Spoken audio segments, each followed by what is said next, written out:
کتنے لوگ حج کرنے جا رہے ہیں، جا چکے ہیں اور جائیں گے، لیکن مت یہ سمجھیے گا کہ آپ محروم ہیں، آپ کو بھی اللہ ذو الجلال بلندیاں دے سکتے ہیں۔ کون کون ہے آپ میں جو حج کرنا چاہتا ہے؟ اللہ سب کو اپنے گھر کی زیارت نصیب فرمائے۔ میرے بھائی آمین کہا کریں، یہ بہت بڑی سعادت ہے۔ آپ وہاں جائیں گے، آپ یاد کریں گے کہ بھولے ہی رہیں گے، لیکن اگر ویزا نہیں لگ سکا، نہیں پیسے اکٹھے ہو سکے، محروم اللہ نے پھر بھی نہیں کیا، میں 5 آسان طریقے آپ کو بتا سکتا ہوں حدیث کی روشنی میں۔ آپ کا چھوٹا بھائی ہوں جس سے آپ کو گھر بیٹھے بھی حج عمرے کا ثواب مل جائے گا۔ پہلا طریقہ، گھر سے وضو کریں، اللہ کے گھر مسجد میں آ جائیں، فَأَجْرُهُ كَأَجْرِ الْحَاجِ الْمُحْرِمِ۔ اللہ کے رسول فرماتے ہیں اس کو اجر اتنا ملے گا جتنا حاجی احرام باندھ کے حج کو جا رہا ہے۔ دوسرا طریقہ، گھر سے وضو کریں، ساتھ ارادہ بھی کریں، میں نے آج مسجد میں جا کے کچھ سیکھنا ہے یا سکھانا ہے۔ ارادہ، مسجد میں آئے، نماز پڑھی، کو بات سنی سنائی، حدیث میں آتا ہے تامن حجتو، اجر اس کا اتنا لکھا جاتا ہے یہ مکمل حج کر کے جا رہا ہے۔ ایک دن میں 5 نمازوں میں ایسے آئے تو ایک دن میں کتنے حج ہوئے؟ ہفتے میں کتنے ہوئے؟ سارے ہی میری طرح ریاضی میں فیل ہی رہے ہیں۔ آپ کتنے ہفتے میں بنتے ہیں؟ اور مہینے میں 150، اور سال میں کتنے ہوں گے؟ 1800 حج۔ اگر میری اور آپ کی نیت ٹھیک ہو جائے، میں ہر نماز کو باجماعت پڑھوں، وضو کر کے آؤں، گھر سے ارادہ کر کے آؤں، دیانت داری سے بتائیے، صحیح ترغیب کی یہ صحیح روایت ہے، میں سال میں 1800 حج کا اجر لے سکتا ہوں کہ نہیں؟ گھر بیٹھے۔ تیسرا طریقہ، صبح کی نماز باجماعت پڑھیں، نماز پڑھ کے بیٹھ جائیں، اللہ کا ذکر کریں، سورج نکلے 2 رکعتیں پڑھ لیں، کانت لہو کاجر حجۃ وعمرۃ تامۃ تامۃ تامہ، یہ 2 رکعتیں اشراقی پڑھ لیں، ذکر کر لیں اس سے پہلے، اور فجر کی نماز باجماعت پڑھ لیں، مکمل حج عمرے کا ثواب اللہ عطا کر دیں۔ چوتھا طریقہ، صحابہ کہنے لگے ذهب اہل الدثور بالاجور یا رسول اللہ کے رسول، مالوں والے تو سبقت لے گئے، جہاد بھی کرتے ہیں، مال ہے، حج بھی کرتے ہیں، مال ہے، نہ ہمارے پاس مال ہے، نہ ہم حج کر سکتے ہیں، نہ مال ہے جہاد کر سکتے ہیں، ہم تو پیچھے رہ گئے۔ کہا میں تمہیں ایک ایسا طریقہ بتا دیتا ہوں، ان سے زیادہ اجر تمہیں مل جائے گا، ان کو ایک حج کا تمہیں اس سے بھی زیادہ مل جائے گا، وہ جہاد میں گئے تمہیں اس سے بھی زیادہ اجر مل جائے گا۔ کیسے ملے گا؟ نماز پڑھنے کے بعد 33 مرتبہ سبحان اللہ کہہ لینا، 33 مرتبہ الحمدللہ کہہ لینا، 34 مرتبہ اللہ اکبر کہہ لینا، حج عمرے کا اجر و ثواب مل جائے گا۔ 5واں طریقہ اس سے بھی آسان ہے، یہاں بیٹھے بیٹھے سچی نیت کرو، یا اللہ میں ضرور حج کرنا چاہتا ہوں، مجھے حج کروا دے۔ ساری زندگی آپ نہ کر سکے، پیسے اکٹھے نہیں ہوئے، فوت ہو گئے، قیامت کو نامہ اعمال کھلیں گے، فَأَجْرُهُمَا سَوَاءٌ، جس نے حج کیا اس کے نامہ اعمال میں بھی لکھا ہوگا حج، جس نے نیت کی ہوگی اس کے بھی نامہ اعمال میں لکھا ہوگا اس نے حج کیا ہے۔ نیت کر لو، اللہ تعالیٰ آپ کو نیت کا بھی اجر دیجیے اور واقعتاً آپ کو مکہ لے جائے۔ اللہ کے رسول صلی اللہ علیہ وسلم دنیا میں سب سے بڑے ذکر کرنے والے تھے، لیکن کیا رسول اللہ صلی اللہ علیہ وسلم نے کبھی صحابہ کو جمع کیا اور لائٹیں بند کروا کے ہو کے نعرے لگوائے؟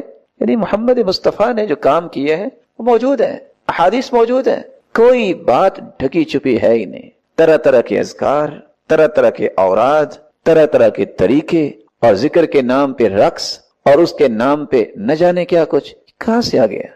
آپ صلی اللہ علیہ وآلہ وسلم نے جو ذکر کا طریقہ بتایا ہے، آپ نے فرمایا اونچی بھی نہ بولو، کیونکہ تم اپنے رب کا نام لے رہے ہو، تمہارا رب تو دل کے حالات سے بھی واقف ہے۔ ادعوا ربکم تضرعا وخفیہ، آہستہ سے ذکر کرو اور تضرع کے ساتھ رب کی یاد میں رونا سیکھو۔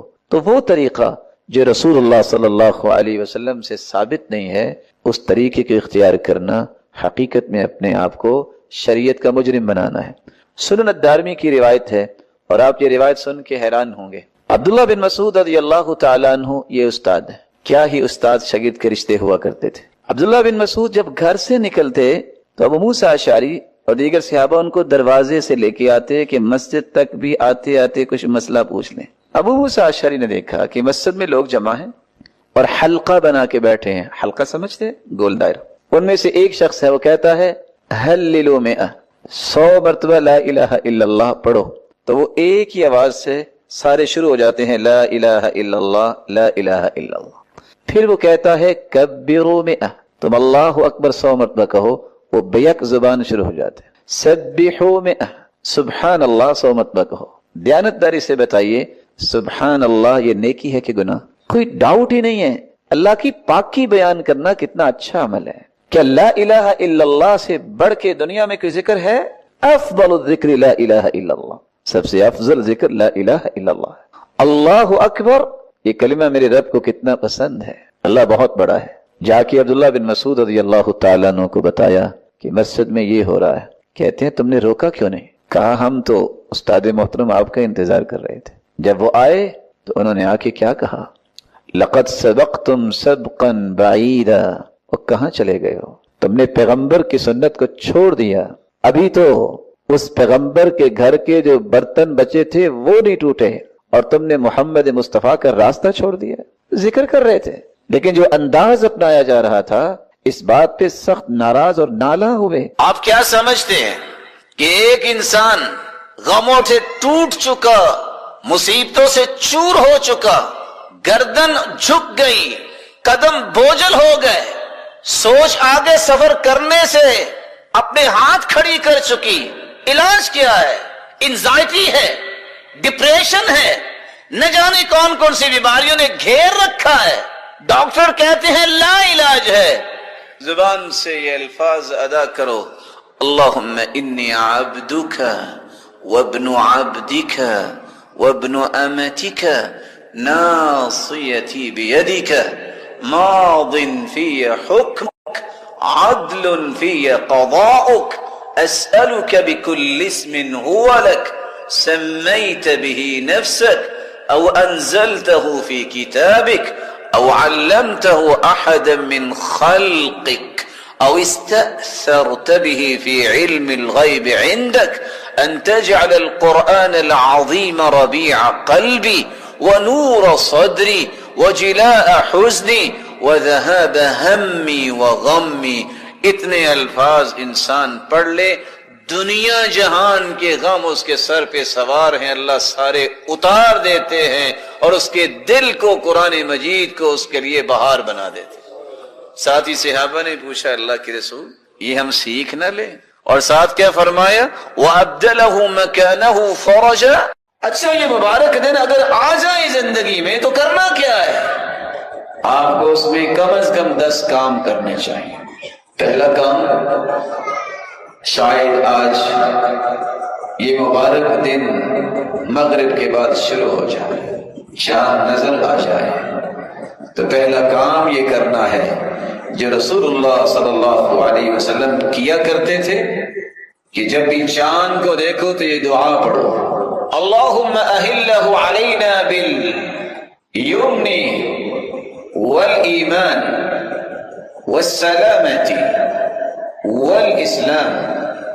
اے اللہ اس چاند کو طلوع کیا ہے، میری گزارش یہ ہے کہ یہ پورا مہینہ برکتوں والا ہو، یہ پورا مہینہ ایمان والا ہو، یہ پورا مہینہ سلامتی والا ہو اور اسلام کی عظمت والا ہو.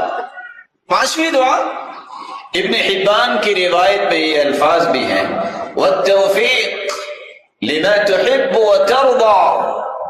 اللہ اس پورے مہینے میں ان اعمال کی توفیق عطا فرما جس سے تو راضی ہو جائے اور تجھے پسند آئے. اور ایک تیسری روایت کے الفاظ ہیں غیر ضالین ولا مضلین، جس میں اللہ ذو الجلال کے پیغمبر نے 2 اور دعاؤں کا اضافہ کیا ہے. یا اللہ یہ چاند نکل رہا ہے پورا مہینہ مجھے گمراہ کرنے والا نہ کوئی ہو، مجھے گمراہی سے بچا اور مجھ سے بھی کسی کو گمراہی نہ دلوانا، میں بھی کسی کو گمراہ نہ کر سکوں. ربی وربک اللہ، اے چاند تیرا رب بھی اللہ ہے، میرا رب بھی اللہ. چاند کی دعا پڑھنے کے بعد جو ہی چاند نظر آ جاتا ہے اللہ ذو الجلال کی عظمت، کبریائی، تعریف اور اسی کے ساتھ اللہ کی توحید کو بلند کرنا شروع کرتا. حدیث کے الفاظ ہیں، رسول اللہ صلی اللہ علیہ وسلم نے فرمایا فَأَكْثِرُ فِيهِنَّ مِنَ التَّهْلِيلِ وَالتَّكْبِيرِ وَالتَّحْمِيدِ، ان 10 دنوں میں کثرت سے لا الہ الا اللہ پڑھو، اللہ اکبر پڑھو، الحمدللہ پڑھو۔ ان تکبیروں کو چاند نظر آنے سے ہی شروع کر دینا چاہیے۔ یہ تکبیر مطلق ہے، چلتے پھرتے عبداللہ ابن عمر کی طرح رستوں میں چلتے، بازار میں جاتے، اپنے گھر میں بیٹھے چارپائی پہ، اپنے خیمے میں بیٹھے، آپ اللہ ذو الجلال کی عظمت کو بیان کر تکبیریں پڑھیے۔ رسول اللہ صلی اللہ علیہ وسلم نے حکم دیا ان 10 دنوں میں کثرت سے لا الہ الا اللہ پڑھو، کثرت سے اللہ اکبر کہو، کثرت سے الحمدللہ کہو۔ تو چاند نظر آنے کے بعد یہ شروع ہو جانا چاہیے، اور 8 ذی الحجہ سے 13 ذی الحجہ تک ہر نماز کے بعد اور پابندی کے ساتھ تکبیر مقید جو ہے اس کو پڑھنا چاہیے۔ اللہ اکبر، اللہ اکبر، لا الہ الا اللہ، واللہ اکبر، اللہ اکبر وللہ الحمد۔ ایک حدیث رسول اللہ صلی اللہ علیہ وسلم کی ہے، کمال کی حدیث، ما اہل محل قط الا بشر ولا کبر مکبر قط الا بشر۔ اللہ کے رسول نے فرمایا جو بھی اللہ اکبر کہتا ہے اسے بشارت دی جاتی ہے، جو بھی لا الہ الا اللہ کہتا ہے اسے بشارت دی جاتی ہے۔ صحابہ نے پوچھا جنت کی بشارت؟ فرمایا جنت کی بشارت۔ تو 10 دنوں میں کثرت سے اللہ اکبر، 10 دنوں میں کثرت سے لا الہ الا اللہ اور الحمدللہ یہ کہنا چاہیے۔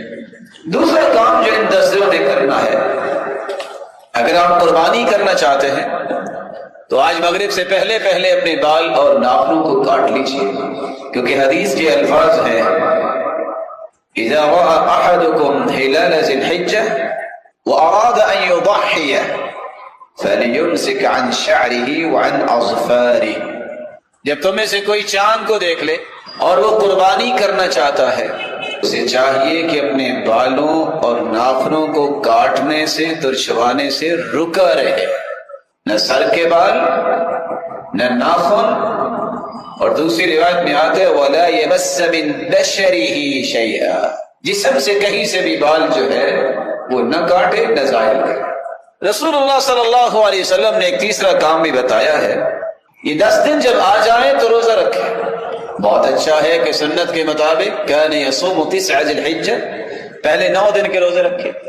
گرمی کی شدت اور حدت ہے، برداشت نہیں کر سکتے تو آپ کم از کم 9 تاریخ کا روزہ رکھ لیں، جس سے 2 سال کے گناہوں کو اللہ ذو الجلال معاف کر دے۔ ان 10 دنوں میں ایک چوتھا کام بھی کرنا ہے، قرآن مجید کی تلاوت کثرت سے کریں۔ اس طرح آپ رمضان میں بڑا قرآن پڑھتے رہے ہیں، تو یہ جو ساری آپ نے 10 حدیثیں سنی ہیں یہ اس قابل نہیں ہے کہ ہم 10 دنوں میں اس سے زیادہ قرآن مجید پڑھے جس طرح ہم رمضان میں پڑھتے تھے۔ امام ابن تیمیہ سے پوچھا گیا کہ رمضان المبارک کے آخری 10 دن افضل ہیں کہ ذوالحجہ کے؟ انہوں نے جواب دیا دنوں کے اعتبار سے تو ذوالحجہ کی افضل ہے، راتوں کے اعتبار سے جو کہ لیلۃ القدر ہے رمضان میں، راتیں وہ افضل ہیں۔ تو آپ قرآن مجید کی تلاوت کریں۔ رسول اللہ صلی اللہ علیہ وسلم نے فرمایا قرآن مجید کی تلاوت تقرب الی اللہ ما استطعت وَاعْلَمْ أَنَّكَ لَن تَتَقَرَّبَ إِلَيْهِ بِشَيْءٍ أَحَبَّ إِلَيْهِ مِنْ كَلَامِهِ، کسی کا یہ شوق اور ذوق ہو کہ اللہ کا قرب مل جائے تو اللہ کی کلام پڑھنے کے بغیر اس کی یہ خواہش پوری نہیں ہو سکتی۔ اس لیے آپ صلی اللہ علیہ وسلم نے حکم دیا تھا اقرأوا فی 10، 10 دنوں میں قرآن ختم کرو، اقرأوا فی 7 دنوں میں قرآن ختم کیا کرو۔ اور سہل ابن عبداللہ التستری کہا کرتے تھے علامت حب اللہ حب القرآن، جو شخص کہتا ہے نا مجھے اللہ سے محبت ہے اسے قرآن سے بھی محبت ہوگی۔ وعلامت حب القرآن حب النبی صلی اللہ علیہ وسلم، جو شخص کہتا ہے کہ مجھے قرآن سے محبت ہے اس کو اللہ کے رسول سے بھی محبت ہوگی۔ وعلامت حب النبی حب السنہ، جو یہ کہتا ہے کہ مجھے اللہ کے رسول سے محبت ہے، اللہ کے رسول کی سنتوں سے بھی سے محبت ہوگی، پھر وہ شیو تو نہیں کروائے، پھر وہ داڑھی تو نہیں کٹوائے. علامت حب السنہ، جس کو یہ دعویٰ ہے کہ میں سنتوں سے محبت کرتا ہوں، حب الآخرہ، وہ ضرور آخرت سے محبت کرتا ہوں. وعلامت حب الآخرہ بغض الدنیا، جو یہ کہتا ہے مجھے آخرت سے محبت ہے، پھر وہ دنیا کو حقیقی زندگی نہیں سمجھتا. وعلامت بغض الدنیا اللہ يدخر منها الا زادا وبلغا الى الاخرہ، اور جس کا یہ دعویٰ ہو کہ میرا دنیا کے اندر تو تھوڑا وقت ہے، پھر وہ آخرت کے لیے جمع جوڑ کرتا ہے، وہ دنیا کی جمع جوڑ میں زندگیاں نہیں لگاتا. آپ صلی اللہ علیہ وسلم نے فرمایا 10 دن میں قرآن ختم کیجیے. آپ کل سے شروع کیجیے، سورۃ الفاتحہ سے شروع کر کے سورۃ آل عمران مکمل کر لیں. 2 ذی الحجہ کو آپ سورۃ نساء سے شروع کریں اور سورۃ مائدہ تک مکمل کر لیں. 3 ذی الحجہ کو آپ سورۃ انعام سے لے کے سورۃ توبہ کو مکمل کر لیں. 4 ذی الحجہ کو سورۃ یونس علیہ الصلوۃ والسلام سے لے کر سورۃ اسراء تک مکمل کر لیں.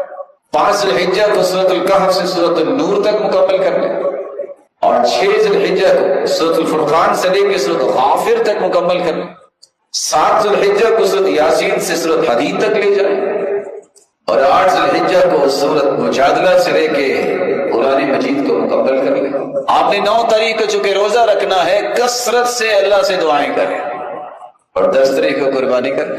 رسول اللہ صلی اللہ علیہ وسلم نے ان 10 ایام میں کرنے والے کاموں میں سے ایک 5واں کام بھی بیان کیا ہے کہ آپ اللہ کا کثرت سے ذکر کریں.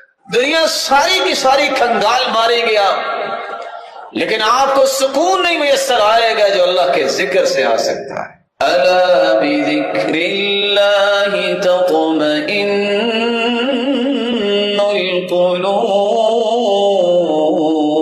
القلوب، دلوں کا سکون اللہ نے ذکر میں رکھا ہے کہ 10 دنوں میں کثرت سے ذکر کریں. سبحان اللہ و بحمدہ 100 مرتبہ پڑھنے سے سارے گناہ معاف ہو جاتے ہیں، رزق ملتا ہے. کثرت سے درود پڑھیے، جو جتنا کثرت سے درود پڑھے گا اتنا قیامت کے دن اللہ کے رسول کے قریب ہوگا، اللہ کے رسول اس کی شفاعت کریں گے. کثرت سے رضیت باللہ ربا وبالاسلام دینا وبمحمد النبی، یہ کثرت سے پڑھے. صبح شام کی پڑھ لینا، اللہ 5 انعام دیتے ہیں، گناہ بھی معاف کرتے ہیں، ظالم کے ظلم سے بھی بچاتے ہیں، اللہ کے رسول اس کی سفارش بھی کریں گے، اور پھر اپنے ہاتھ سے پکڑ کے اسے جنت میں داخل بھی کریں گے اور اللہ راضی بھی ہو جائے. استغفر اللہ العظیم الذي لا الہ الا هو الحی القیوم واتوب الیہ. کثرت سے پڑھے، وہ 3 مرتبہ پڑھ لینا. حدیث کہتی ہے کوئی جنگ کے میدان سے بھی بھاگ کے آ جائے بزدل بن کے، اللہ یہ گناہ بھی معاف کر دیتا. لا حول ولا قوت الا باللہ. کثرت سے پڑھی. دنیا کے خزانوں کے لیے بڑی تڑپ اور تمنا اور شوق اور ذوق اور محنت اور تھرس کے ساتھ لگے رہتے ہیں لوگ. کسی کو جنت کے خزانے چاہیے تو کثرت سے لا حول ولا قوت الا باللہ. سبحان اللہ والحمد للہ ولا الہ الا اللہ واللہ اکبر. کثرت سے پڑھی. آپ اگر سبحان اللہ 100 مرتبہ پڑھ لینا تو 100 غلام آزاد کرنے کا اجر مل جائے گا. آپ اگر 100 مرتبہ الحمدللہ پڑھ لیں تو 100 گھوڑے میدان جہاد کے لیے تیار کیے گئے پیش کرنے کا اجر مل جائے.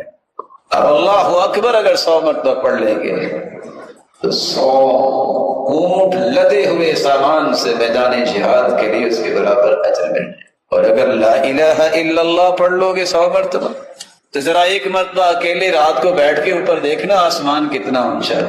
زمین و آسمان کا سارا خلا نیکیوں سے بھر جائے. ان 10 دنوں میں لا الہ الا اللہ وحدہ لا شریک لہ لہ الملک ولہ الحمد وہو علی کل شیء قدیر.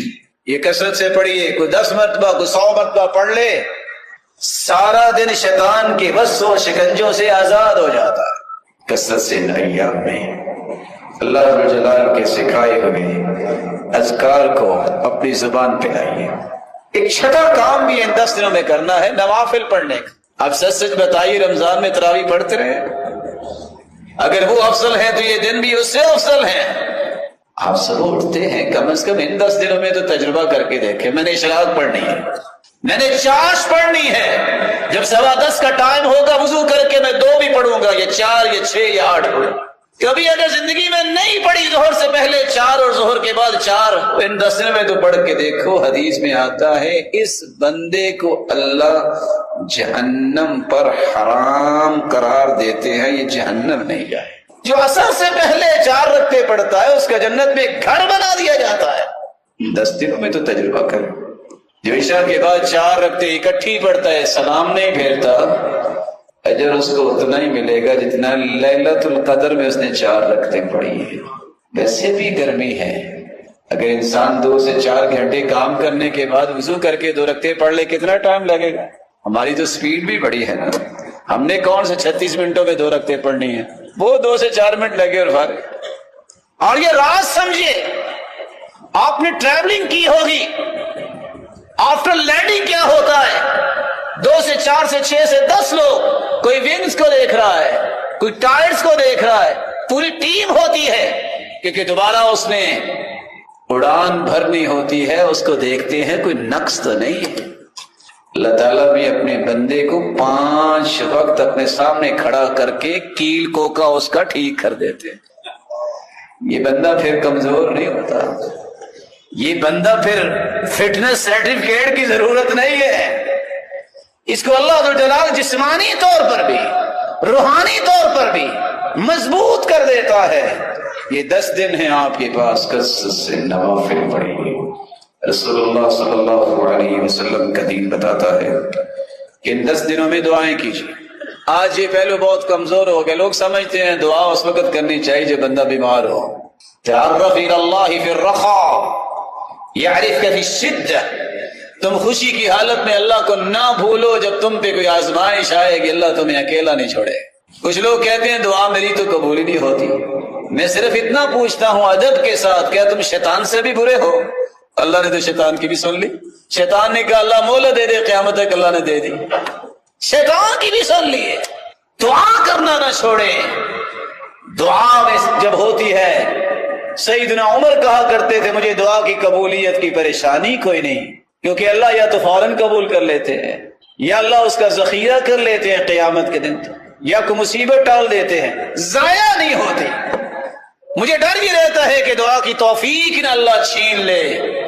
حدیث میں آتا ہے جب آسمان سے بلا آتی ہے، نیچے سے بندے کی دعا جاتی ہے، یہ زمین و آسمان کے درمیان گتھم گتھا ہوتی ہے، اور یہ دعا اس بلا کو قیامت تک زمین تک پہنچنے نہیں دیتی۔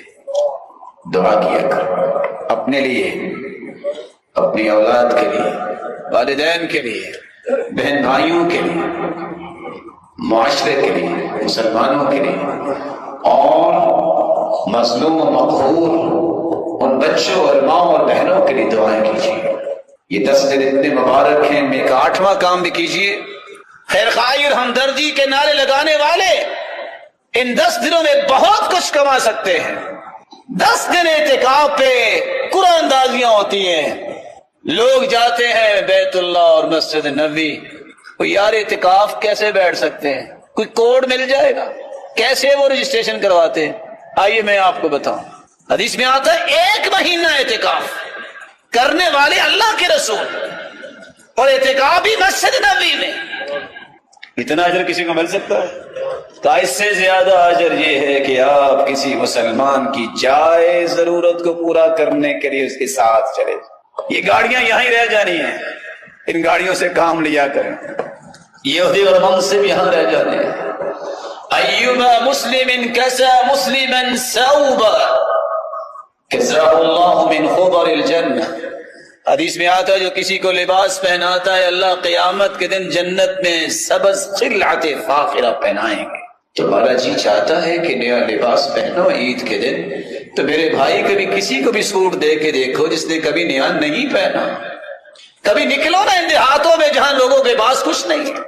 ایما مسلم اطعم مسلما علی جوع اطعمہ اللہ یوم القیامت من ثمار الجنہ، جو کسی بھوکے مسلمان کو، کسی بھوکے انسان کو کھانا کھلاتا ہے، اللہ اس کی مہمان نوازی جنت سے کرے، 10 دن میں کھانا کھلائیے۔ ایما مسلم سقا مسلما علی ظمأ سقاہ اللہ من الرحیق المختوم، جو کسی کو پانی پلا دے اللہ اسے جنت کی رحیق المختوم سے شرابن طہورا پلائے گا۔ سوچا کرے اس طرح کے کام، بدلنا چاہیے اپنے آپ کو۔ جہاں پانی کا بندوبست نہیں، نلکے لگوایا کریں۔ سال پورا بیمار رہے، امام حاکم ان کے لیے دعا کروانے والے نے دعا کروائی، ایک عورت آئی اور آ کے رکا پھینک کے چلی گئی، لکھا ہوا تھا میں نے ان کے لیے دعا کی اور خواب میں مجھے اللہ کے رسول ملے ہیں، انہوں نے کہا کہ اس کو کہو پانی کا بندوبست کرے۔ اٹھے امام حاکم، نلکا لگوایا، کنواں کھدوایا، ادھر پانی جاری ہوا، ساری بیماری ختم ہو۔ مسلمانوں کا خیال کیا کرے۔ اور میں بڑے ادب سے یہاں بھی کہوں گا کہ آنے والوں کی عزت دیا کریں، ان کے لیے بھی پانی رکھنے میں کوئی گناہ تو نہیں ہوگا جی، یہاں بھی پانی رکھ دیا کریں۔ کوئی اپنے آفس سے آیا ہوگا، کوئی دھوپ سے آیا ہوگا، اگر کسی کو پانی کی ضرورت ہو تو اس سے بڑی نیکی کیا ہے؟